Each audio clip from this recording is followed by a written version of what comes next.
Hello friends, welcome to VV Srivastava classes. इस video में हम जो एम लक्ष्मीकांत जो इंडियन पॉलिटी है उसकी चैप्टर 3 जो कि silent feature of Indian constitution उसको यहाँ पे हम डिस्कस करेंगे। ठीक है। यदि आप हमारे चैनल पर नए हैं तो प्लीज़ इसको सब्सक्राइब करें हमारे चैनल को और बेल आइकन ज़रूर दबा दें ताकि हमारी जो भी नई वीडियो होगी आपको सबसे पहले मिलेगी।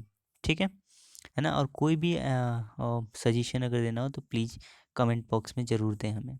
ठीक है। तो चलिए वीडियो को शुरू करते हैं। ठीक है। तो जब से कॉन्स्टिट्यूशन बना, ठीक है, तो जिस समय कॉन्स्टिट्यूशन बना उस समय की परिस्थिति कुछ और थी, है ना। बाद की जब समय आगे आगे बढ़ती है तो कुछ कुछ परिस्थितियाँ क्या होती है, चेंज होती हैं। तो हमारे कॉन्स्टिट्यूशन में बहुत बार जो है ना, ओरिजिनल कॉन्स्टिट्यूशन में बहुत बार क्या की गई है, चेंजेस की गई है ना, अलग अलग तरीके से। ठीक है। जिसमें से कुछ इंपॉर्टेंट चेंजेस की गई है वो किसके द्वारा की गई, 7th कॉन्स्टिट्यूशन अमेंडमेंट एक्ट के द्वारा, 42nd, 43rd, 44th, 73, 74th and 97th constitution amendment act जो है ना, बहुत इंपॉर्टेंट अमेंडमेंट इनके द्वारा की गई है। ठीक है। मेजर पोर्शन जो है ना इनके द्वारा टच किया गया है। ठीक है। 42nd कॉन्स्टिट्यूशन अमेंडमेंट एक्ट 19 जो 76 में हुआ था उसको हम मिनी कॉन्स्टिट्यूशन भी बोलते हैं। ठीक है। और जो केशवानंद भारती केस था 1973 में, इसमें एक चीज़ निकल के आई, वो थी क्या चीज़, बेसिक स्ट्रक्चर। ठीक है ना। तो सुप्रीम कोर्ट ने जब केशवानंद भारती केस को ये रूल कर रहे थे, जब उसके ऊपर अपनी सुनवाई कर रहे थे, तो इन्होंने एक चीज़ यहाँ पे बोला कि कॉन्स्टिट्यूशन के पास, है ना, पावर तो है, सॉरी, पार्लियामेंट के पास पावर तो है कि वो कॉन्स्टिट्यूशन में अमेंडमेंट कर दे, लेकिन कॉन्स्टिट्यूशन के पास ये पावर नहीं है कि जो बेसिक स्ट्रक्चर है, जो स्तंभ है कॉन्स्टिट्यूशन का, जो है ना पिलर है, उसको क्या नहीं करेगी, उसे उसको छेड़छाड़ नहीं करेगी। वो किसके द्वारा निकल के आई, केशवानंद भारती केस के द्वारा क्या, कौन सा कंसेप्ट निकल के आया, बेसिक स्ट्रक्चर का कंसेप्ट निकल के आया।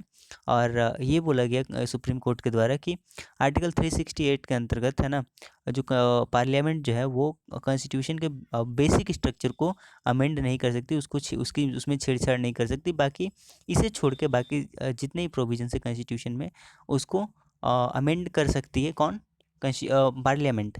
ठीक है। साइलेंट फीचर्स यहाँ पे कुछ दिए हुए हैं। ठीक है। उसको हम यहाँ पे डिस्कस करते हैं। ठीक है। सबसे पहला साइलेंट फीचर जो हमारा कॉन्स्टिट्यूशन का है वो कौन सा है, लेंथीएस्ट रिटेन कॉन्स्टिट्यूशन। सबसे लंबा, वो भी रिटेन कॉन्स्टिट्यूशन किसका है, इंडिया का ही है। और कोई भी कंट्री ऐसा नहीं है वर्ल्ड में जिसके पास इतनी लंबी रिटेन कॉन्स्टिट्यूशन हो। ठीक है। रिटन कॉन्स्टिट्यूशन का अगर हम एग्जांपल ले लें तो अमेरिका है। अमेरिका में क्या है, रिटन कॉन्स्टिट्यूशन वहाँ पे देखने को मिलता है। और अनरिटन कॉन्स्टिट्यूशन की बात करें तो कहाँ पे देखने को मिलती है, ब्रिटेन में देखने को मिलती है। ठीक है। हमारी कॉन्स्टिट्यूशन इतनी लंबी इसलिए हो गई क्योंकि इसमें ना केवल, है ना, अ, है ना, ये बहुत, है ना केवल इसमें क्या है, एक मिनट रुको, है ना, कॉन्स्टिट्यूशन ऑफ इंडिया हमारी जो है ना, ये डिस्टिंक्ट है ना, दूसरे कॉन्स्टिट्यूशन से, क्योंकि ये बहुत ही लेंथीएस्ट और डिटेल्ड कॉन्स्टिट्यूशन एक माना जाता है ना। ये लेंथीएस्ट और डिटेल्ड क्या है, कॉन्स्टिट्यूशनल डॉक्यूमेंट है पूरे वर्ल्ड में। इतना लंबा और इतना जो है ना डिटेल्ड वाला कॉन्स्टिट्यूशन किसी भी कंट्री में नहीं देखने को मिलती है। ठीक है। तो ये क्या है, sorry, lengthiest written constitution world में, पूरे वर्ल्ड में कहाँ की देखने को मिलती है, वो इंडिया की देखने को मिलती है। ठीक है। ये बहुत ही कॉम्प्रिहेंसिव है, बहुत इलेबोरेटेड तरीके से किया गया है इसमें सभी चीज़ों को, और बहुत ही डिटेल तरीके से माइन्यूट डिटेल को इस डॉक्यूमेंट में रखा गया है। ठीक। ओरिजिनली 1946 में जब ये कॉन्स्टिट्यूशन हमारा बना, है ना, 26 नवंबर 1949 को जब हमारा कॉन्स्टिट्यूशन बन के तैयार हुआ, तो उस समय क्या था, 395 आर्टिकल्स थे इसमें, जो कितने पार्ट में डिवाइडेड थे, 22 पार्ट में डिवाइडेड थे, और 8 शेड्यूल थी हमारे कॉन्स्टिट्यूशन में। ठीक है। लेकिन अभी क्या है, 2016, 2016 की डाटा बता रही है कि अभी, है ना, हमारे कॉन्स्टिट्यूशन में एक प्रियम्बल है। ठीक है। 465 आर्टिकल्स हैं जो को 25 पार्ट में डिवाइडेड है। पहले कितने पार्ट आर्टिकल थे, 395 आर्टिकल थे, और कितने पार्ट में डिवाइडेड थे, 22 पार्ट में। लेकिन अभी 465 आर्टिकल्स हैं, 25 पार्ट में ये डिवाइडेड है। अभी टोटल जो है ना शेड्यूल की संख्या कितनी है, 12 है। ठीक है। पहले कितनी थी, 8 शेड्यूल थी, अभी कितनी है, टोटल 12 शेड्यूल है। ठीक है। लगभग लगभग 20 आर्टिकल्स को डिलीट किया गया, है ना, समय के साथ। और एक इसमें पार्ट जो कि पार्ट 7 था उसको भी डिलीट किया गया। और, है ना, बदले में हम 90 आर्टिकल्स, है ना, जोड़े हैं हमारे कॉन्स्टिट्यूशन में, है ना। और 4 पार्ट और जुड़े हैं। वो कौन कौन से पार्ट हैं? 4A, 9A, 9B और 14A। ये नए पार्ट्स जो है ना कॉन्स्टिट्यूशन में जुड़े हुए हैं। और 4 शेड्यूल्स भी, जो पहले 8 शेड्यूल थे अभी 12 शेड्यूल हो गए हैं। 4 नए शेड्यूल जोड़े गए हैं। कौन कौन से शेड्यूल जोड़े गए हैं? Schedule 9, schedule 10, schedule 11 and schedule 12 जोड़े गए हैं। ठीक है। दुनिया में कोई ऐसी भी कॉन्स्टिट्यूशन नहीं है जिसके पास इतने सारे आर्टिकल्स और इतने शेड्यूल्स हो। ठीक है। तो कारण क्या रहा होगा कि इतने बड़े साइज का कॉन्स्टिट्यूशन बनाने के ऊपर, है ना? तो कारण ये था ज्योग्राफिकल फैक्टर। हम बहुत बड़े हैं और हम बहुत डाइवर्स हैं, है ना? हमारी कंट्री जो है ना बहुत बड़ी है और बहुत ही यहाँ पे क्या सबसे बड़ी बात है, यहाँ पे बहुत डाइवर्सिटी देखने को मिलती है। तो सभी लोगों को, है ना, इसमें मिला के चलने के लिए हमें क्या किस चीज़ की ज़रूरत थी? एक डिटेल्ड डॉक्यूमेंट की ज़रूरत थी। तो इसीलिए क्या हुआ, ज्योग्राफिकल फैक्टर के कारण भी क्या हुआ, हमारा जो कॉन्स्टिट्यूशन का साइज़ है वो बहुत बड़ा है। ठीक है। दूसरा कारण है हिस्टोरिकल कारण है ना? गवर्नमेंट ऑफ इंडिया एक्ट जो 1935 है, इसमें 321 सेक्शंस थे। ठीक है। तो 321 सेक्शन, जब हमारा हिस्ट्री ही इतना मतलब बल्कि चला आ रहा है, तो हम है ना, ये भी एक वजह है कि हमारा कॉन्स्टिट्यूशन क्या है, बहुत बड़ा है। ठीक है। सिंगल कॉन्स्टिट्यूशन भी एक क्या है, फैक्टर है ना? हम जैसे यूएस में क्या है, यूएस के सेंट्रल गवर्नमेंट का अपना कॉन्स्टिट्यूशन है और वहाँ के स्टेट्स के अपने कॉन्स्टिट्यूशन है। बट हमारे केस में ऐसा नहीं है। हमारे यूनियन मतलब सेंट्रल गवर्नमेंट और स्टेट गवर्नमेंट सभी के लिए एक ही कॉन्स्टिट्यूशन बनाया गया है। तो ये भी एक कारण है कि, है ना, इतना बड़ा हमारा कॉन्स्टिट्यूशन देखने को मिलता है। ठीक है। और एक लास्ट बात ये थी कि, है ना, जितने भी कॉन्स्टिट्यूएंट असेंबली जो कॉन्स्टिट्यूशन को बनाए, उनमें से बहुत लोग मतलब मैक्सिमम लोग किससे जुड़े हुए थे? बहुत से लोग एडवोकेट थे। ठीक है। एडवोकेट थे या फिर लीगल मैटर से जुड़े हुए लोग थे उसमें। तो एक ये लोग माइन्यूट माइन्यूट डिटेल करके उसमें रखे, और जो कॉन्स्टिट्यूशन का साइज जो हो गया हमारा बहुत बड़ा हो गया, लेंथीएस्ट हो गया। लेंथीएस्ट इसलिए हमारा कॉन्स्टिट्यूशन क्या है? लेंथीएस्ट रिटन कॉन्स्टिट्यूशन है। ठीक है। हमारे कॉन्स्टिट्यूशन में केवल फंडामेंटल प्रिंसिपल नहीं जिससे गवर्नमेंट को चलाई जाए, इसके साथ साथ यहाँ पे एडमिनिस्ट्रेशन का प्रोविजंस भी दिए गए हैं। ठीक है। तो ये भी एक कारण है हमारे लेंथीएस्ट कॉन्स्टिट्यूशन होने का। ठीक है। हमारे कॉन्स्टिट्यूशन में जस्टिसेबल राइट है और नॉन जस्टिसेबल राइट है। जस्टिसेबल राइट फंडामेंटल राइट और non justiciable right directive principle of state policy दोनों रखे गए हैं। ठीक है। नेक्स्ट है, और नेक्स्ट जो सैलेंट फीचर है हमारे कॉन्स्टिट्यूशन का, वो है ड्रॉन फ्रॉम वेरियस सोर्सेस, है ना? और जो कॉन्स्टिट्यूशन जो हमारा लिखा गया है वो किसी एक कॉन्स्टिट्यूशन से प्रभावित होकर नहीं लिखा गया है। ये मतलब दुनिया के मतलब लगभग लगभग 60 कंट्रीज़ के कॉन्स्टिट्यूशन का निचोड़ हमारे कॉन्स्टिट्यूशन में देखने को मिलता है। हमारे जो कॉन्स्टिट्यूएंट असेंबली के जो मेंबर्स थे, उन्होंने 60 अलग अलग कंट्रीज़ के कॉन्स्टिट्यूशन को पहले सोचा समझा, और उन सभी कॉन्स्टिट्यूशन में से जो जो अच्छा उन्हें लगा, जो बेस्ट लगा, वो हमारे अपने कॉन्स्टिट्यूशन में इन्होंने लिया। ठीक है। सबसे ज़्यादा जो प्रोविजंस जो है हमारे कॉन्स्टिट्यूशन में लिया गया है, वो कहाँ से लिया गया है?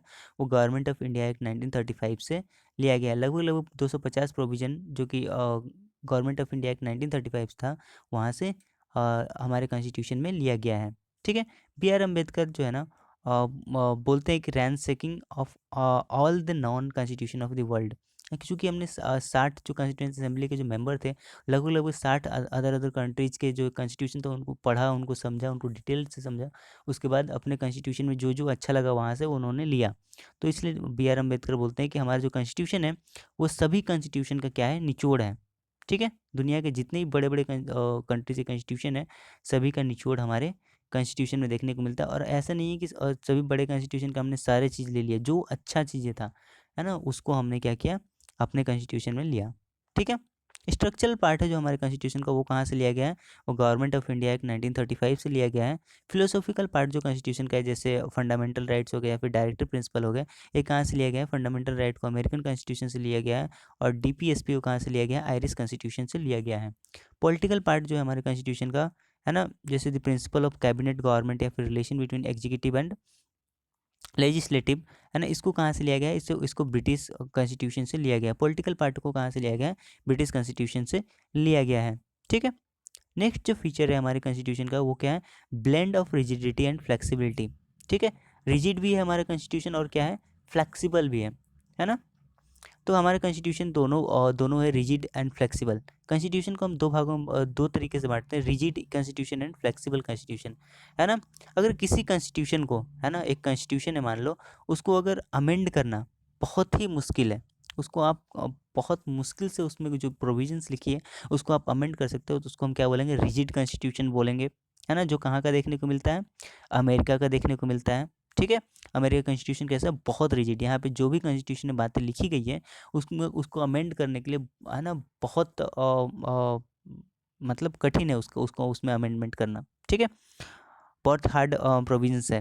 जबकि वहीं जो ब्रिटेन का कॉन्स्टिट्यूशन है वो फ्लेक्सिबल कॉन्स्टिट्यूशन है। फ्लेक्सिबल बोलने का मतलब क्या, कि वहाँ पे कॉन्स्टिट्यूशन में कोई भी चेंजेस करना बहुत आसान है ना। कॉन्स्टिट्यूशन में चेंजेस करना बहुत आसान है, उसको हम क्या बोलेंगे, फ्लेक्सिबल कॉन्स्टिट्यूशन। और जिस कॉन्स्टिट्यूशन में उस कॉन्स्टिट्यूशन को अमेंड करना बहुत ही मुश्किल है, उससे हम क्या बोलेंगे, रिजिड कॉन्स्टिट्यूशन। तो रिजिड कॉन्स्टिट्यूशन कहाँ का देखने को मिलता है, अमेरिकन कॉन्स्टिट्यूशन देखने को मिलता है। जबकि वहीं फ्लेक्सिबल कॉन्स्टिट्यूशन कहाँ का देखने को मिलता है, वो ब्रिटिश का कॉन्स्टिट्यूशन फ्लेक्सिबल कॉन्स्टिट्यूशन के रूप में माना जाता है, ठीक है।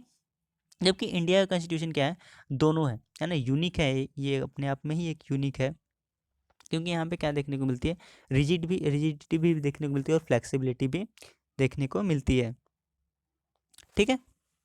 बहुत से हमारे जो इंडिया का जो कॉन्स्टिट्यूशन है ना, उसमें मैक्सिमम पार्ट जो है क्या वो मतलब इजीली क्या कर सकते हैं, हम उनमें चेंजेज कर सकते हैं। लेकिन वहाँ ना कुछ ऐसे ही प्रोविज़न है जिनको चेंज करना बहुत ही कठिन है, ठीक है। तो इंडियन कॉन्स्टिट्यूशन में 3 तरीके से हम कॉन्स्टिट्यूशन को अमेंड कर सकते हैं, ठीक है। सिंपल मेजॉरिटी से, है ना, special majority with the consent of half of the state के साथ, है ना। तो ये हम 3 तरीके से क्या कर सकते हैं, अलग अलग, है ना, तरीके से जो प्रोविजंस है हमारे कॉन्स्टिट्यूशन को, कुछ प्रोविजंस को हम क्या कर सकते हैं, सिंपल मेजॉरिटी के साथ उसको चेंज कर सकते हैं, कुछ प्रोविजंस को हम स्पेशल मेजॉरिटी के साथ चेंज करेंगे, और कुछ प्रोविजंस को हम क्या करेंगे, special majority with the consent of half of the state, है ना। तो ये तीसरा प्रोविज़न होता है, ठीक है। ये सबसे सिंपल है ना, सिंपल मेजॉरिटी के साथ जो चेंजेज हो जाती है वो सिंपल बहुत मतलब फ्लेक्सिबल होता है, ठीक है। उसके बाद जो स्पेशल मेजॉरिटी से चेंज हो जाता है वो थोड़ा कठिन होता है। और जो special majority with half of consent of half of the state से जो चेंजेज होती है वो मतलब बहुत ज़्यादा क्या होती है, कठिन होती है, ठीक है। तो हमारा कॉन्स्टिट्यूशन जो है ना, इंडिया का कॉन्स्टिट्यूशन दोनों, इसमें दोनों चीज़ें देखने को मिलती हैं, फ्लेक्सिबिलिटी भी देखने को मिलती है और क्या देखने को मिलती है, रिजिडिटी भी देखने को मिलती है, ठीक है। हम ये जो चीज़ें हैं ना, जो यहाँ पे हम देख रहे हैं, एक-एक पोर्शंस, सभी को हम आगे आने वाले चैप्टर्स में डिटेल्ड में देखेंगे, डिटेल्स में देखेंगे। 3 तरीके के जो अमेंडमेंट है इनको भी हम डिटेल्ड में आगे डिस्कस करेंगे। नेक्स्ट कुछ चैप्टर्स हैं उनमें हम इन सभी चीज़ों को डिटेल में देखेंगे, ठीक है। कॉन्स्टिट्यूशन अमेंडमेंट का हमारे पास एक चैप्टर ही है, ठीक है, नेक्स्ट में। तो उसमें हम देखेंगे किन किन प्रोविजन को हम सिंपल मेजॉरिटी से करते हैं, किनको किस स्पेशल मेजॉरिटी से, और किसको special majority with consent of half of the state से हम कैसे कैसे करते हैं, सब प्रोसीजर हम देखेंगे, ठीक है।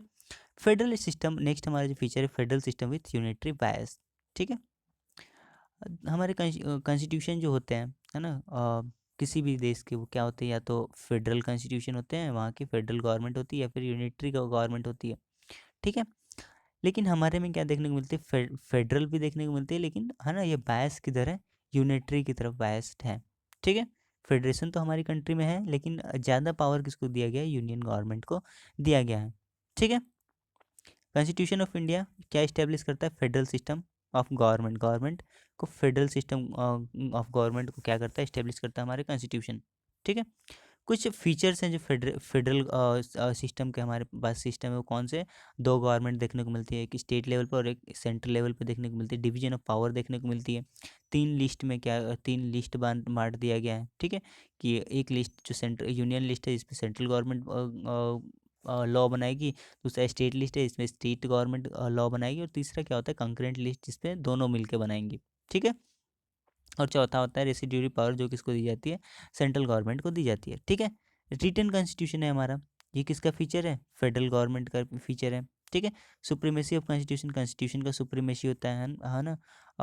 हमारा संविधान ही सर्वोपरि है, उससे ऊपर कोई नहीं है ना, कोई भी अथॉरिटी उससे ऊपर नहीं है। तो ये किसका फीचर है, ये फेडरल गवर्नमेंट का फीचर्स है।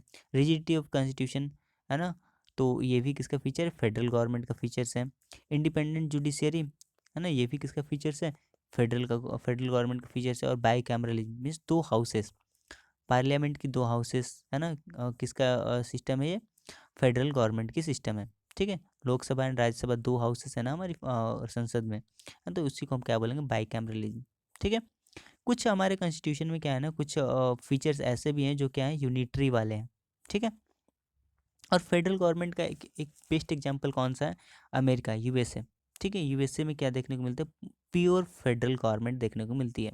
जबकि वहीं आपके ब्रिटेन में क्या देखने को मिलती है, प्योर यूनिटरी गवर्नमेंट देखने को मिलती है। ठीक है, लेकिन हमारे पास है ना, हम इंडिया में क्या है, दोनों गवर्नमेंट की कुछ कुछ फीचर्स दोनों हैं। ठीक है, तो है ना, कुछ फीचर्स हमने किसके देख लिए, फेडरल गवर्नमेंट के, जो इंडिया के कॉन्स्टिट्यूशन में देखने को मिलती है। कुछ हम फीचर्स यहाँ पे देखते हैं जो यूनिटरी गवर्नमेंट के होंगे और जो हमारे इंडियन कॉन्स्टिट्यूशन में देखने को मिलेंगे। ठीक है, तो कौन कौन से फीचर्स हैं जो यूनिटरी वाले हैं और इंडिया के कॉन्स्टिट्यूशन में, तो वो है स्ट्रॉन्ग सेंटर, सेंटर क्या है, स्ट्रॉन्ग है। ठीक है, स्टेट गवर्नमेंट से ज़्यादा स्ट्रॉन्ग कौन होता है, सेंट्रल गवर्नमेंट होता है। ठीक है, सिंगल कॉन्स्टिट्यूशन देखने को मिलती है। ठीक है, अमेरिका में क्या देखने को मिलती है, दो कॉन्स्टिट्यूशन देखने को मिलती है क्योंकि वहाँ का फेडरल गवर्नमेंट है। और हमारा क्या है, सिंगल कॉन्स्टिट्यूशन है। ये किसका फीचर है, ये यूनिटरी गवर्नमेंट का फीचर है। Appointment of state governor bye centre, जो स्टेट के गवर्नर होते हैं, जो हेड होते हैं, किसी भी स्टेट कॉन्स्टिट्यूशनल हेड होते हैं स्टेट के गवर्नर, उनको अपॉइंट कौन करता है, सेंटर करता है। ऑल इंडिया सर्विसेज देखने को मिलती है, आईएएस, आईपीएस, है ना, ये जो हाईएस्ट पोस्ट जो हेल्ड करते हैं किसी भी स्टेट में, वो कहाँ, उनका अपॉइंटमेंट कौन करता है, सेंट्रल गवर्नमेंट करता है। ठीक है, इंटीग्रेटेड जुडिशरी देखने को मिलती है। ठीक है, अगर आप है ना, आपको लोअर कोर्ट्स में के जो डिसीजन है वो समझ, वो आपको है ना जमती नहीं है, तो आप क्या करोगे, हाई कोर्ट में अपील करोगे। हाई कोर्ट की नहीं जमती तो आप क्या करोगे, सुप्रीम कोर्ट में अपील करोगे। तो क्या इंटीग्रेटेड क्या है, जुडिशियरी सिस्टम है। जबकि वहीं अमेरिका में क्या देखने को मिलता है, आप फेडरल लिस्ट में अगर कोई भी केस करना है तो आपको कहाँ करोगे, फेडरल कोर्ट में करोगे। और अगर आपको स्टेट वाले मैटर पे आपको केस करना है तो आप कहाँ करोगे, स्टेट के हाई कोर्ट में करोगे, एंड सो ऑन। ठीक है, तो वहाँ पे दो अलग अलग तरीके से जुडिशरी देखने को मिलती है। लेकिन है ना, हमारे यहाँ क्या देखने को मिलती है, जो फीचर्स है यूनिटरी का, वो क्या है, इंटीग्रेटेड वाला जुडिशरी, है ना। इंडिपेंडेंट जुडिशरी किसका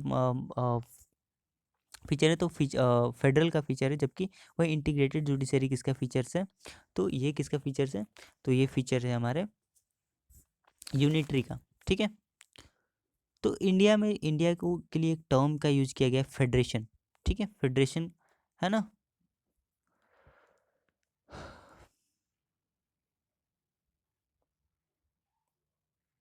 हमने फेडरेशन शब्द का यूज नहीं किया है। हमने हमारे आर्टिकल 1 में क्या लिखा हुआ है, यूनियन ऑफ स्टेट इंडिया, है ना, as a union of state, है ना। यूनियन ऑफ स्टेट क्यों बोले, हम फेडरेशन भी तो बोल सकते थे। ठीक है, तो फेडरेशन इसलिए नहीं बोले क्योंकि हम, हमारे जो स्टेट्स हैं वो एक दूसरे के साथ जुड़े इसलिए नहीं है ताकि उन दोनों के बीच में एग्रीमेंट हुआ हो। ठीक है, और इनके पास जो स्टेट होते हैं उनका, उनके पास पावर भी नहीं होता है कि वो क्या कर सके, इस फेडरेशन से बाहर निकल सके। इसलिए हम क्या बोलते हैं, इंडिया क्या है, एक यूनियन ऑफ स्टेट है, ना कि फेडरेशन ऑफ स्टेट है। फेडरेशन में क्या होता है, उनके पास पावर रहता है कि वो क्या कर सके, उस फेडरेशन को छोड़ के बाहर चले जाएं। और फेडरेशन तभी बनता है जब क्या हो, दो स्टेट के बीच में क्या हो, एग्रीमेंट हो। ठीक है, हमारे इंडिया में लेकिन ऐसा देखने को नहीं मिलता है। तो इसलिए हम अपने इंडिया को क्या टर्म करते हैं, India as a union of state. India क्या है, यूनियन है स्टेट्स का, है ना। किसी वेरे, है ना, हमारे कॉन्स्टिट्यूशन में क्या बोलते हैं, क्वासी फेडरल, मतलब आधा फेडरल है। ठीक है, फिर इसमें फेडरल वाले भी फॉर्म है और यूनिटरी वाले फॉर्म है, इसलिए हम क्या बोलेंगे, इसको क्वासी फेडरल बोलेंगे, बोला गया किसके द्वारा, केसी वेरे के द्वारा। ठीक है, नेक्स्ट फीचर है क्या, साइलेंट फीचर है कॉन्स्टिट्यूशन का, हमारे पार्लियामेंट्री फॉर्म ऑफ गवर्नमेंट देखने को मिलती है। ठीक है, अमेरिका में क्या है, प्रेसिडेंशियल फॉर्म ऑफ गवर्नमेंट है। जबकि ब्रिटेन में क्या देखने को मिलती है, पार्लियामेंट्री फॉर्म ऑफ गवर्नमेंट देखने को मिलती है। ठीक है, तो हमारे इंडिया में कैसी फॉर्म देखने को मिलती है गवर्नमेंट की, तो वो देखने को मिलती है पार्लियामेंट्री फॉर्म ऑफ गवर्नमेंट, है ना। और ये इस फीचर्स को हमने कहाँ से लिया है, ब्रिटेन के कॉन्स्टिट्यूशन से लिया है। ब्रिटेन में क्या देखने को मिलती है, पार्लियामेंट्री फॉर्म ऑफ गवर्नमेंट देखने को मिलती है। ठीक है, पार्लियामेंट्री फॉर्म ही हमने क्यों लिया, है ना, प्रेसिडेंशियल फॉर्म क्यों नहीं लिए। ठीक है, तो यहाँ पे क्या होता है ना कि जो लेजिस्लेचर या फिर एग्जीक्यूटिव होते हैं, जो मंत्री होते हैं या फिर एमपी होते हैं या फिर एमएलए होते हैं, वो क्या होते हैं, पहले तो वो क्या होते हैं, मेंबर ऑफ पार्लियामेंट होते हैं या फिर मेंबर ऑफ लेजिस्लेटिव असेंबली होते हैं। ठीक है, और अगर वो कोई भी मंत्री कोई भी डिसीजन लेते हैं, है ना, और तो उन्हें क्या देना पड़ता है, आके जवाब देना पड़ता है कहाँ, लेजिस्लेटिव में, मतलब एमपीज को के सवालों का उनको जवाब देना पड़ता है कि आपने ये क्यों किया, ये क्यों किया, ठीक है।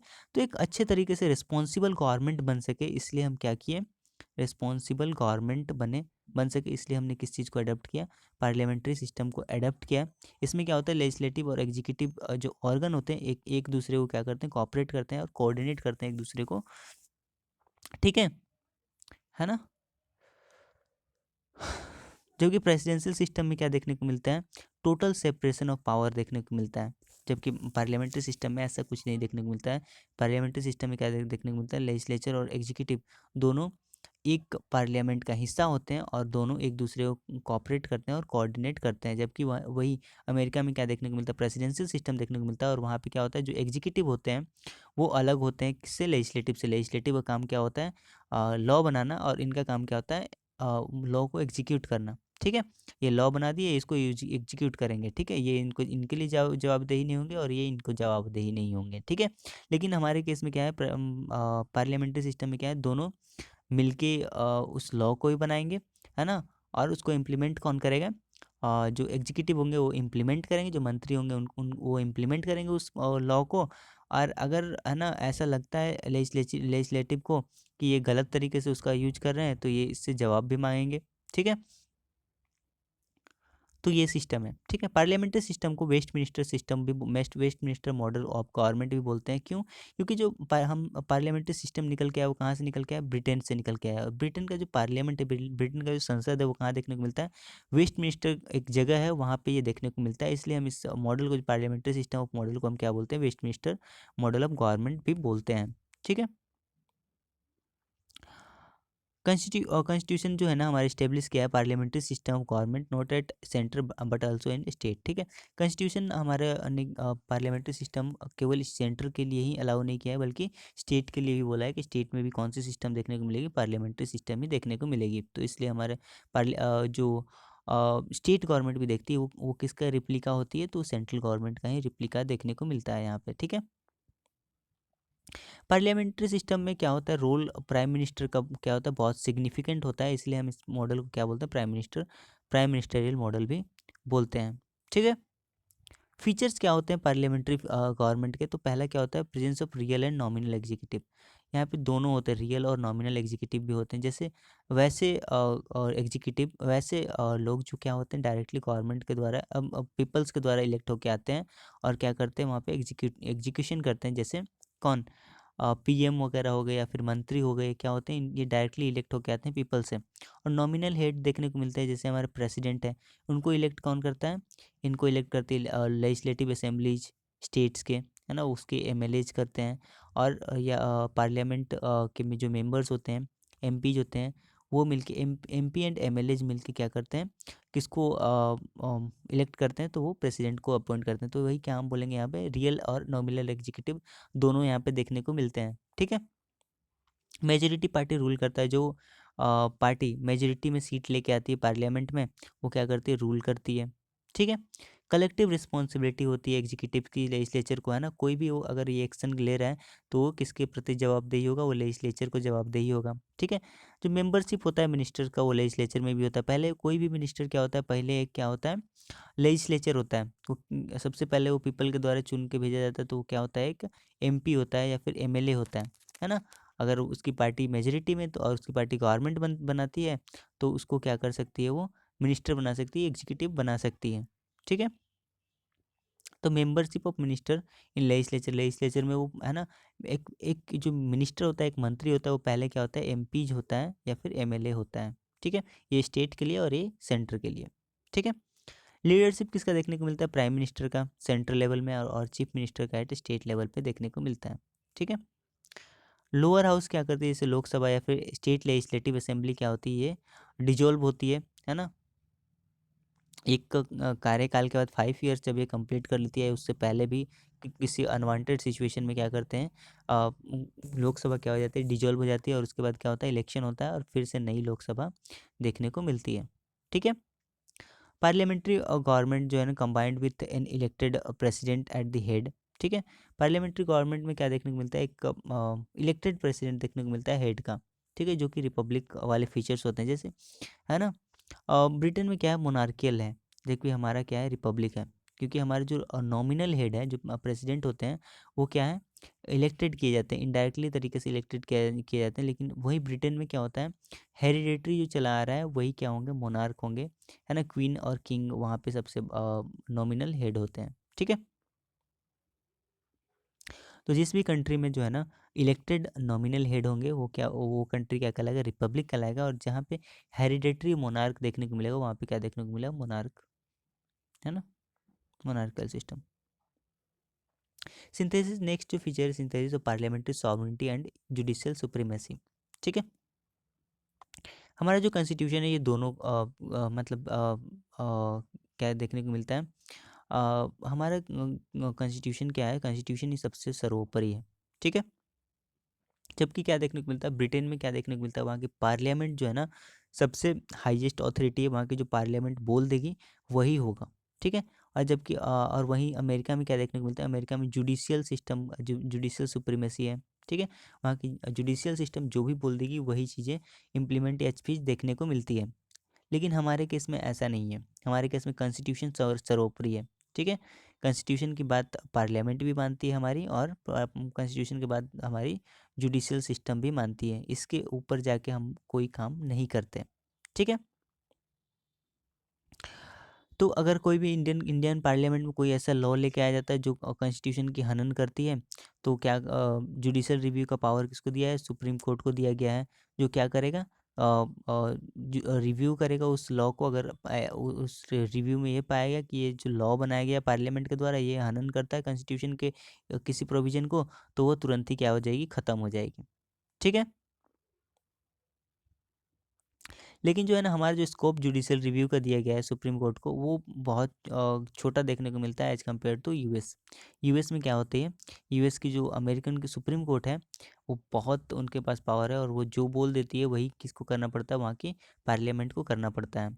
और ब्रिटेन में क्या देखने को मिलता है, ब्रिटेन में पार्लियामेंट की सॉवरेनिटी है, वहाँ की पार्लियामेंट जो भी बोल देगी और दूसरे अथॉरिटी को वो करना ही होगा, ठीक है। जबकि हमारे में ऐसा कुछ नहीं है, हमारे में कॉन्स्टिट्यूशन सर्वोपरि है, हम कॉन्स्टिट्यूशन से बाहर जाके काम नहीं कर सकते, ठीक है।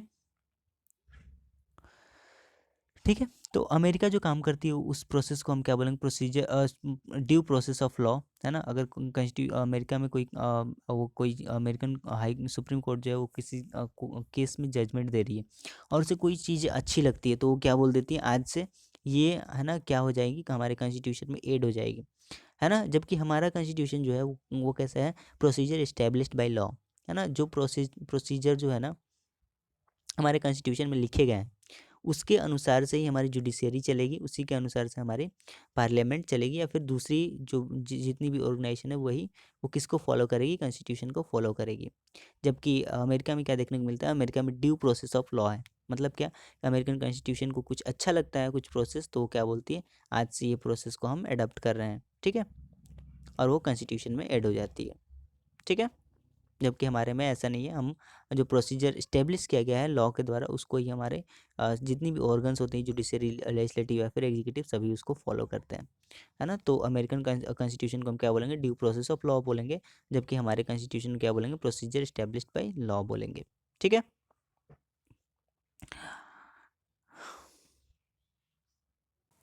ठीक है, तो हमारे हमारे कॉन्स्टिट्यूशन मेकर ने जो जो थे इंडियन कॉन्स्टिट्यूशन मेकर, उन्होंने दोनों कंट्रीज़ की बातों को देखा, और हमारे जो मिडल पाथ है इन्होंने चूज़ किया, ठीक है।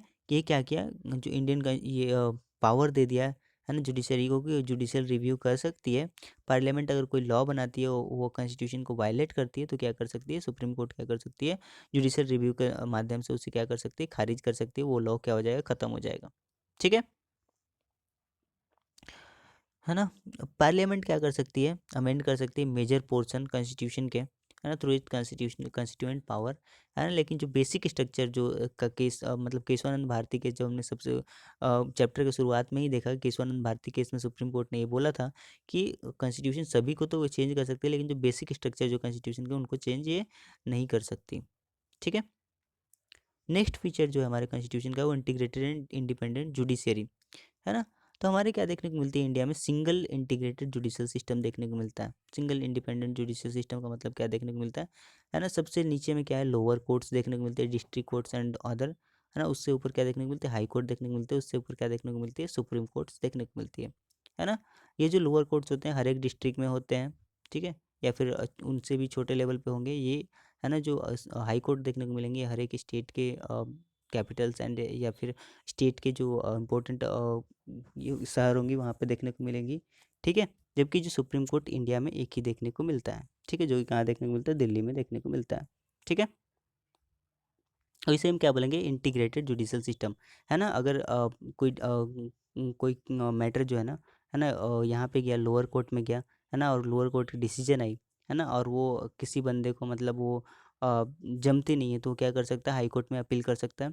हाई कोर्ट की डिसीजन आने पे अगर हाई कोर्ट का डिसीजन उससे नहीं जमता तो वो क्या कर सकता है, फाइनली सुप्रीम कोर्ट में क्या कर सकता है, अपील कर सकता है, ठीक है। तो इसे हम क्या बोलेंगे, इंटीग्रेटेड जुडिशल सिस्टम, जुड़ी हुई जुडिशल सिस्टम है ना। और है ना, जबकि अमेरिका में नहीं देखने को मिलती है। अमेरिका में क्या देखने को मिलती है, वहाँ पे अलग अलग कोर्ट्स देखने को मिलती है। अगर आपको मैटर में आपको स्टेट की मैटर में अगर आपको केसेस करनी है तो आप कहाँ जाओगे, स्टेट के हाई कोर्ट में जाओगे। और अगर आपको फेडरल लिस्ट वाले में केसेस करने हैं तो आप कहाँ जाओगे, फेडरल कोर्ट में जाओगे, ठीक है। लेकिन हमारे क्या ऐसा नहीं है, हम हमारे है ना, स्टेट या फिर सेंट्रल किसी भी लॉ को आपको चैलेंज करना है तो आप इस प्रोसेस को फॉलो करोगे, पहले लोअर लेवल पे, फिर हायर कोर्ट, फिर उसके बाद सुप्रीम कोर्ट पे जाना है, ठीक है। सुप्रीम कोर्ट क्या होता है, हायर कोर्ट ऑफ अपील होता है, ठीक है। ये प्रोटेक्टर होता है किसका, गार्जियन होता है कॉन्स्टिट्यूशन का। ये देखते रहता है कि जो लेजिस्लेचर वो है या फिर दूसरी ऑर्गन है वो कॉन्स्टिट्यूशन को वायलेट तो नहीं कर रही है, ठीक है। या फिर ये गारंटर होता है फंडामेंटल राइट का जो सिटीजन्स को दिया गया है, ठीक है।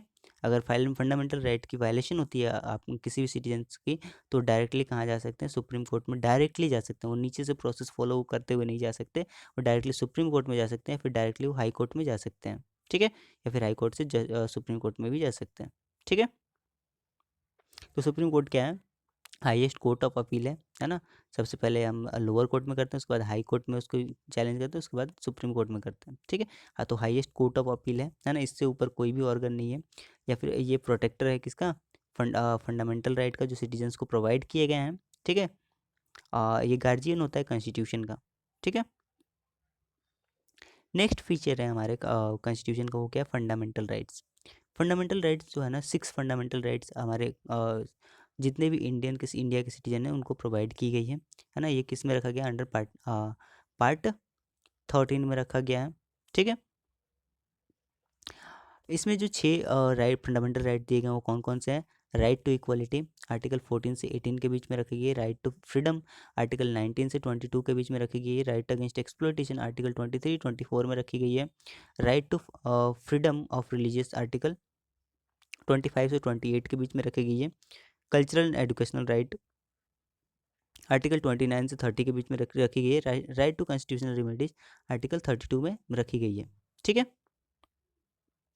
तो ये तो 6 जो कॉन्स्टिट्यूशन है हमें फंडामेंटल राइट दिए गए हैं, उनको हम ब्रीफ में देखें, है ना। इनके लिए एक डिटेल चैप्टर ही है ना, बहुत बड़ा चैप्टर है। हम एक एक प्रोविजंस जो है ना, जो यहाँ पे हम पढ़ रहे हैं, एक एक फीचर्स को हम डिटेल में क्या करेंगे, डिस्कस करेंगे आगे आने वाली चैप्टर्स में, ठीक है। तो फंडामेंटल राइट्स का एक पूरे का पूरे चैप्टर ही है, ठीक है, जो आगे हम देखेंगे, ठीक है। तो कोई भी अगर पर्सन है ना, मतलब किसी पर्सन का ये राइट्स जो दिया गया है इसको वायलेट करता है कोई भी, चाहे वो लेजिस्लेचर हो या फिर एग्जीक्यूटिव हो, तो वो क्या कर सकता है, डायरेक्टली सुप्रीम कोर्ट में जा सकता है। और सिर्फ सुप्रीम कोर्ट है ना इसके अगेंस्ट में क्या इशू कर सकती है, हाइबस कॉर्पस मैंडेमस क्राइटेरियन क्वेरेंटो, ये सब चीज़ें जो रिट हैं इनको इशू कर सकती है, जो अथॉरिटी वायलेट कर रही है किसी पर्सन के राइट्स को, जो फंडामेंटल राइट प्रोवाइड किए गए हैं कॉन्स्टिट्यूशन के द्वारा, ठीक है। फंडामेंटल राइट क्या है, एक बहुत इंपॉर्टेंट फीचर है इंडियन कॉन्स्टिट्यूशन का, ठीक है। ये राइट्स देता है ना, सभी पर्सन को जो इंडिया के सिटीजन है ना, irrespective of sex, what race, religion, है ना, कास्ट, है ना, इनसे दूर हट के एक ह्यूमन होने के नाते सभी ह्यूमन को क्या करता है, एक इक्वल राइट ये प्रोवाइड करता है, ठीक है। ये इसलिए भी रखा गया है ताकि क्या हो, मेजोरिटी ग्रुप जो है ना, क्योंकि हमारे इंडिया क्या है, डाइवर्सिटी वाली कंट्री है, तो इसलिए भी रखा गया है ताकि जो है ना, जो मेजोरिटी हो वो माइनॉरिटी को ना दबा के रखे, या फिर ये चेक करता है कि जो लेजिस्लेचर जो है वो अपनी दादागिरी ना चलाए, ठीक है, कोई भी लॉ ना बनाए, ठीक है, किसी को भी वायलेट ना करे, ठीक है। ये जस्टिसेबल नेचर होता है, मतलब क्या, अगर कोई भी लॉ बनाई गई पार्लियामेंट में और अगर वो लॉ किसी भी राइट, जो फंडामेंटल राइट को वायलेट कर रहा होगा, तो वो क्या हो जाएगा, ऑटोमेटिकली क्या हो जाएगा, नल एंड वॉइड हो जाएगा after judicial review which is done by supreme court, ठीक है। नेक्स्ट फीचर जो है हमारे कॉन्स्टिट्यूशन का वो है direct principal of state policy. ये नॉन जस्टिसेबल इन नेचर है। ये भी जो राइट है ये किसको दी गई है, सिटीजन्स को दी गई है, लेकिन ये क्या है, नॉन जस्टिसेबल है। ये पार्लियामेंट के ऊपर है, वो अपने लॉ के द्वारा इसको इम्प्लीमेंट कर सकती है ना, और चाहे तो नहीं भी कर सकती है ना। इसका भी एक डिटेल चैप्टर हम देखेंगे, है ना। नेक्स्ट जो चैप्टर्स होंगे उनमें हम एक detail chapter he directive principle of state policy के बारे में दी गई है, ठीक है। डॉक्टर बी आर अम्बेडकर इस डीपीएसपी को बोलते हैं कि ये क्या है, एक नॉवल फीचर है इंडियन कॉन्स्टिट्यूशन का। इसको पार्ट 4 कॉन्स्टिट्यूशन के पार्ट 4 में रखा गया है, ठीक है ना। ये क्या किसी लिए रखा गया है, सोशल और इकोनॉमिक जस्टिस ये क्या करता है, प्रोवाइड करता है पीपल्स को, ठीक है। और इसका इसका एम क्या होता है कि ये इस्टेब्लिश करे एक वेलफेयर स्टेट, ठीक है, ताकि जो है ना एक जो वेल्थ का जो कंसंट्रेशन हो किसी एक हाथ में ना हो, सभी में इक्वली डिस्ट्रीब्यूट हो। ये नॉन जस्टिसेबल इन नेचर है, इसके वायलेशन पे आप डायरेक्टली सुप्रीम कोर्ट में नहीं जा सकते, ठीक है। मिनरवा मिल केस 1980 में 18 में सुप्रीम कोर्ट ने कहा था द इंडियन कॉन्स्टिट्यूशन, है ना, इंडियन कॉन्स्टिट्यूशन जो है ना वो किस पे खड़ा हुआ है, तो वो एक बेडरॉक पे खड़ा हुआ है। जो किसका बेडरॉक है, fundamental right and directive principle एक बेडरॉक है, उसके ऊपर ही इंडिया का कॉन्स्टिट्यूशन क्या है, खड़ा है, ठीक है। नेक्स्ट फीचर है हमारा इंडियन कॉन्स्टिट्यूशन का, वो है फंडामेंटल ड्यूटीज़। फंडामेंटल ड्यूटीज़ है ना, लोगों को राइट तो प्रोवाइड की गई इंडियन सिटीजन्स को, है ना। दो राइट प्रोवाइड की गई, एक जस्टिसेबल इन नेचर जो कि फंडामेंटल राइट हमने देखा, एक नॉन जस्टिसेबल इन नेचर जो क्या था, डीपीएसपी था। इसके साथ साथ कुछ ड्यूटीज़ भी दी गई, है ना, जो कि नॉन जस्टिसेबल है। इसको अगर आप फॉलो नहीं भी करते हो तब भी आपके ऊपर कोई भी एक्शन नहीं लिया जाएगा, ठीक है। तो है ना, हमें फंडामेंटल राइट्स देने के साथ साथ एक कुछ कुछ ड्यूटीज़ भी हमें दी गई, ठीक है। तो ये ड्यूटीज़ ओरिजिनली हमारे कॉन्स्टिट्यूशन में नहीं थी। इसको 42nd कॉन्स्टिट्यूशन अमेंडमेंट एक्ट 1976 के द्वारा हमारे कॉन्स्टिट्यूशन में लाया गया। किसके रिकमेंडेशन पे, तो स्वर्ण सिंह कमेटी के रिकमेंडेशन पे लाया गया इसे, ठीक है।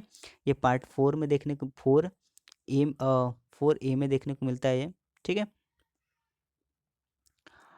है ना, इसमें 10 फंडामेंटल राइट ड्यूटीज़ को जोड़े गए 42nd कॉन्स्टिट्यूशन अमेंडमेंट एक्ट के द्वारा, है ना। जबकि एक जो राइट था, एक फंडामेंटल ड्यूटी था, उसको किसके द्वारा जोड़ा गया, 86 कॉन्स्टिट्यूशन अमेंडमेंट एक्ट के द्वारा जोड़ा गया, है ना।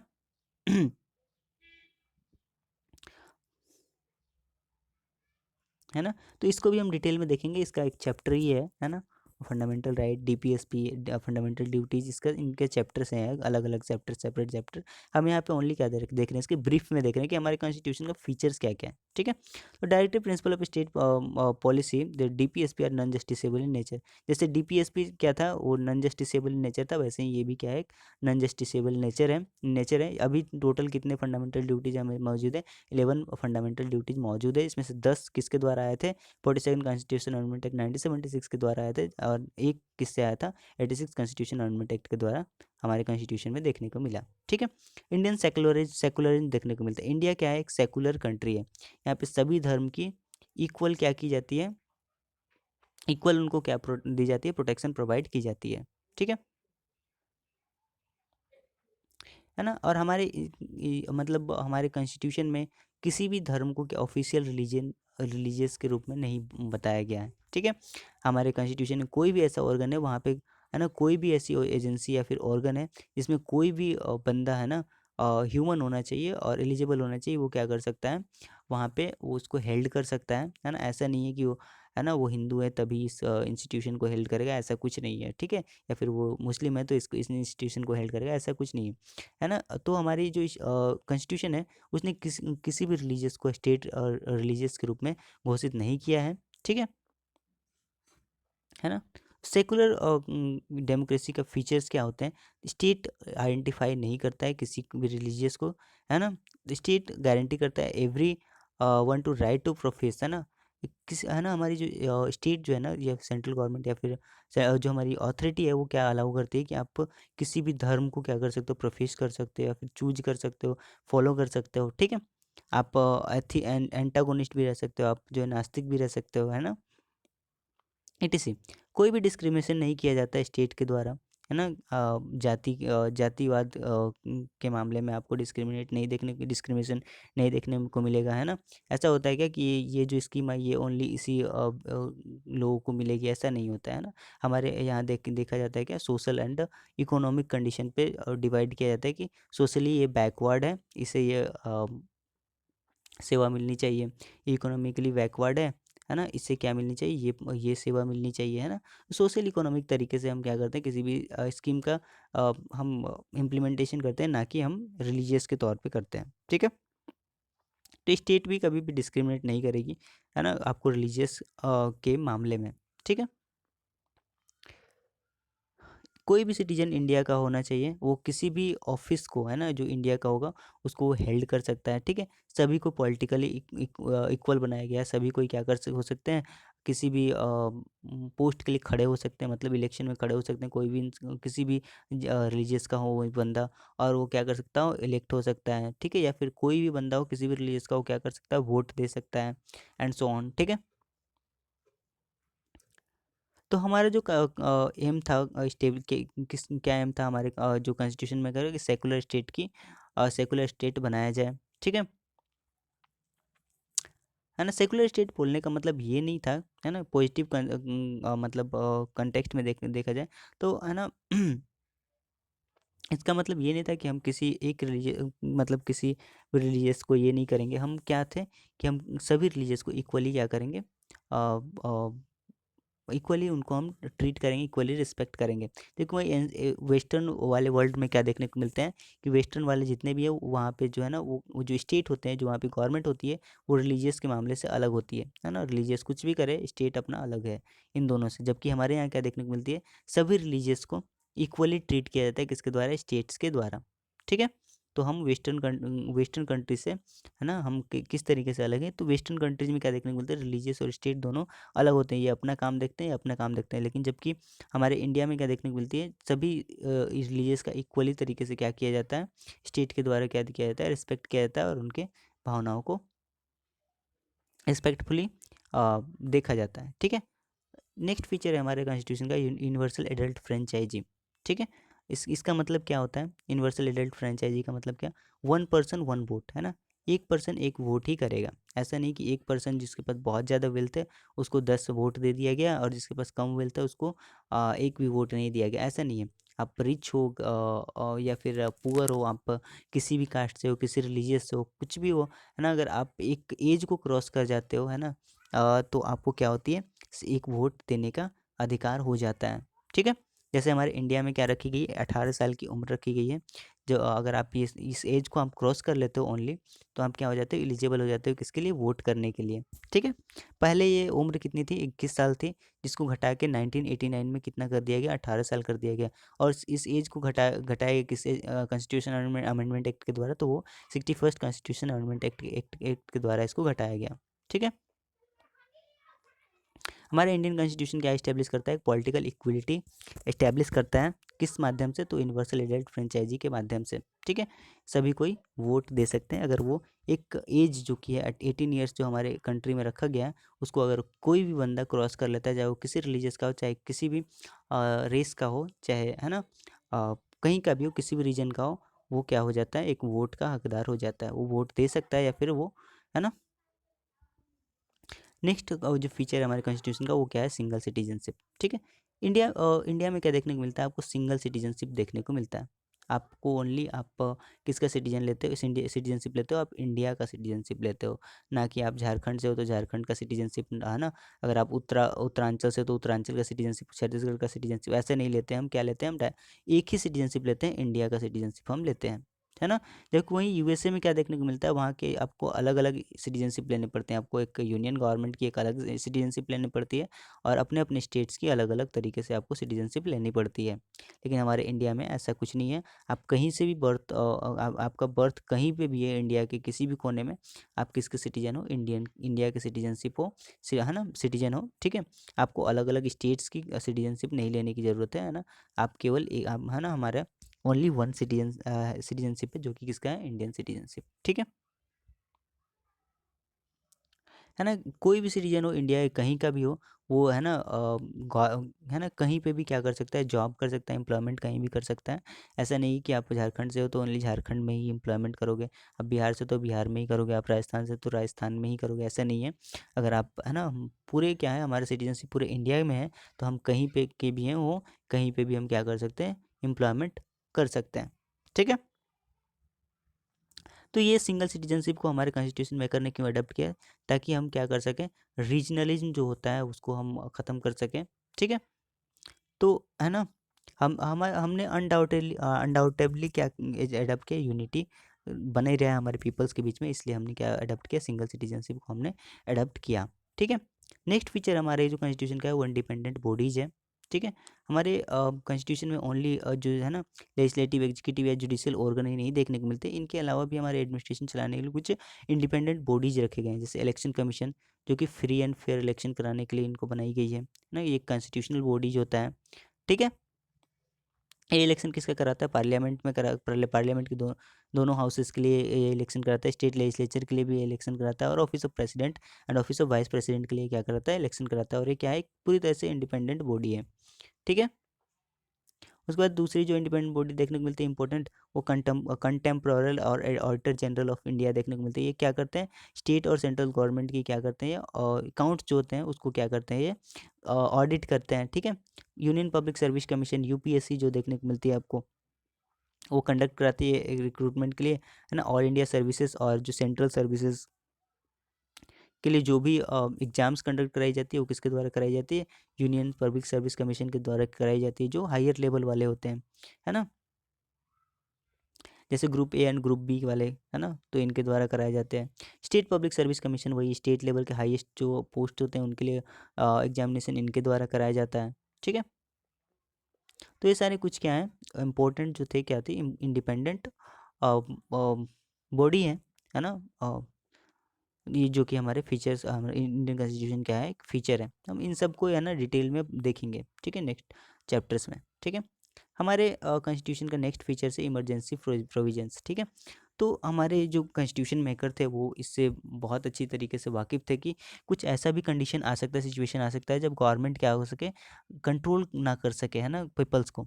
तो ऐसे सिचुएशन के लिए क्या रखा गया, कॉन्स्टिट्यूशन में हमारे इमरजेंसी प्रोविजंस को रखे गए हैं। ठीक है, हम इमरजेंसी प्रोविजंस को, हम जितने भी प्रोविजंस यहाँ पे देख रहे हैं सभी को हम एक एक करके मतलब डिटेल में देखेंगे नेक्स्ट नेक्स्ट चैप्टर्स में। ठीक है, तो इमरजेंसी प्रोविजन जो रखे गए हैं, इमरजेंसी अगर वार, एक्सटर्नल एग्रेशन या फिर आर्म रिबेलियन के चलते होता है तो उसे हम क्या बोलते हैं, नेशनल इमरजेंसी बोलते हैं, और उसको 352 आर्टिकल में रखा गया है।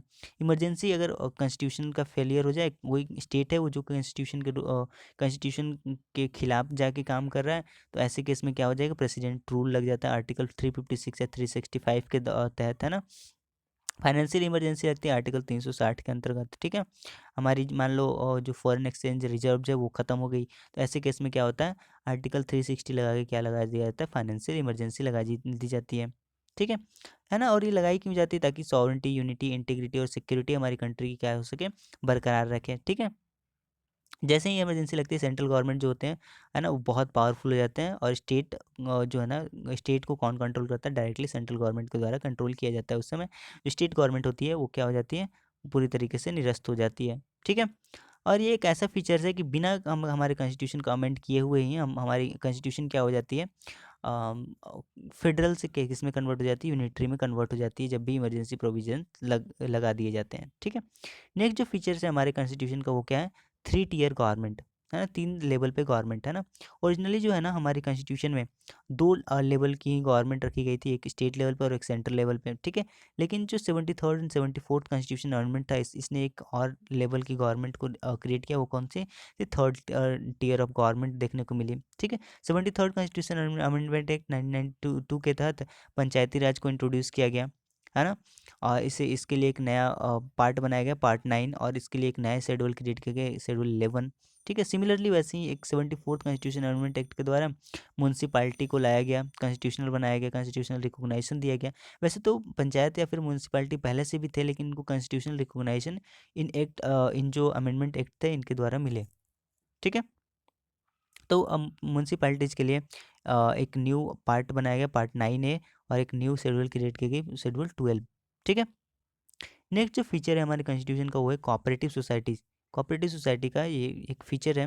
97 कॉन्स्टिट्यूशनल अमेंडमेंट एक्ट 2011 के तहत क्या देखने को मिली, ये जो एक्ट है जिसके तहत क्या देखने को मिली, कोऑपरेटिव सोसाइटीज़ को कॉन्स्टिट्यूशनल स्टेटस दिया गया और उनको प्रोटेक्शन के लिए बातें कही गई, ठीक है ना? आर्टिकल 19 में क्या बात कही गई है, कोऑपरेटिव सोसाइटी बनाने की हमें क्या है, अधिकार है, राइट है, ठीक है? और आर्टिकल 43 बी में क्या बोला गया है कि जो कि एक डायरेक्टिव प्रिंसिपल है ऑफ स्टेट पॉलिसी का एक पार्ट है, तो उसमें क्या बोला गया कि हम कोऑपरेटिव सोसाइटीज़ को क्या करेंगे, प्रमोट करेंगे। इन्हीं को देखते हुए क्या किया गया, 97 कॉन्स्टिट्यूशन अमेंडमेंट एक्ट बनाया गया, ठीक है? और क्या किया गया, एक पार्ट 9 भी हमारे कॉन्स्टिट्यूशन में जोड़ा गया और उसमें आर्टिकल 243 जेड एच से लेकर 243 जेड टी तक रखा गया, जो किसकी बात करती है, कोऑपरेटिव सोसाइटीज़ की डिफरेंट फीचर्स की बात करती है, ठीक है? पार्ट 9 भी है कॉन्स्टिट्यूशन का हमारा, वो कंटेंस करता है प्रोविजंस जो कि इंश्योर करता है कि हमारी कोऑपरेटिव सोसाइटी जो कंट्री की होगी वो फंक्शन कैसे करेगी, वो डेमोक्रेटिक तरीके से फंक्शन करेगी, उसमें प्रोफेशनल्स मौजूद होंगे, वो ऑटोनॉमस होगा और इकोनॉमिकली साउंड मैटर वो साउंड मैनर्स में काम करेगा, ठीक है?